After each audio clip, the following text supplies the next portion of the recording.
పుష్యమి నక్షత్రంలో నేరేడు పండు లాంటి కళ్ళు, అరిటాకంత చెయ్య,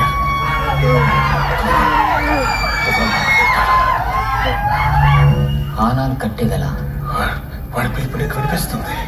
వాడి దగ్గర అవగానే పంచభూతాల కొంతెత్తి చెప్తాయి. నేల ఒళ్ళు విరుచుకుంటుంది సిద్ధ. మాట్లాడుతుంది. అడుసురన్నప్పుడల్లా గాలి ఓరుమంటుంది. ఎవరిని చూడాలంటే నీ కళ్ళు ఆర్తితో తడమాలు. ఎవరిని చూస్తే ఆకాశం అభిషేకం చేస్తుందో, ఎవడి వీలు చివర నిప్పు ఉప్పునే నాట్యం చేస్తుందో, ఎవడు తాకితే నెత్తురు నీ నొదటి మీద పుట్టుకుతుందో, ఎవడు చూస్తే భయం చేస్తుందో, ఎవడు తాకితే ధైర్యం వస్తుందో, ఎవడి పెట్టెల బొక్కల మీద నవ్వులు వెలిగిస్తాడో, ఎవడి గుడిసెల గడపల మీద పువ్వులు పూయిస్తాడో వాడిని తీసుకోరా సిద్ధ, వాడిని తీసుకోరా.